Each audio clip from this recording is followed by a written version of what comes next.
Hello everyone, in this lesson about legendary investors, we're going to talk about Peter Lynch. I'm going to show you how he made his $352 million fortune. With that being said, let's begin. So first of all, Lynch was born in 1944 at Newton, Massachusetts. Now let's talk about Lynch's education. He got into the Boston College and later on he got his MBA at Wharton Business School. The game changer in Lynch's life was during his sophomore year in college. He bought shares of a company called Tiger Airways for only $8 a share, and later on the share price went to $80, making Lynch to fall in love with investments. After graduating, he worked at Fidelity Investments, where he ran the Magellan Fund with 29% annual return. During his time at Fidelity, he was able to pick over 100 stocks that multiplied his investments by 10. Throughout Lynch's life, he published some books including Beating the Street, One Up on Wall Street, and Learn to Earn. They were all huge successes and I highly suggest you to read them. In order to achieve success, Lynch has his own philosophy. Let's take a look and take notes. First, invest into what you know. Key is to comprehend what you're invested in. Second, look what is successful around you. Also, one of the reasons that Lynch is successful is because he follows a methodology. Let's take a look.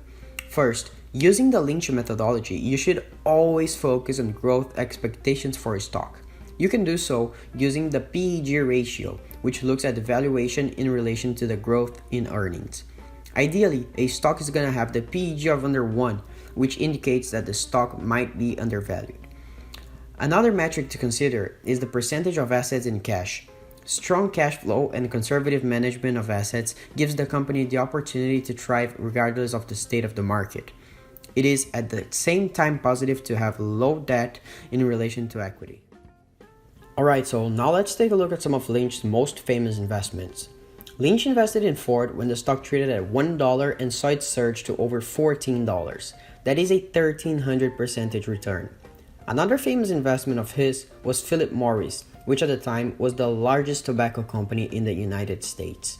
Following studies that showed that smoking can kill, Philip Morris began diversifying its holdings and eventually became the major company in the food business, making its stocks to grow at an annualized 18% between 1970 and 2000. Lastly, let's look at some of Peter Lynch's key phrases. Once again, I highly suggest that you remember them and take notes because they are super valuable. The first one, know what you own and know why you own it. The second one, big companies have small moves and small companies have big moves. And the third one, when you sell in desperation, you always sell cheap. I hope you enjoyed this lesson and see you in the next one.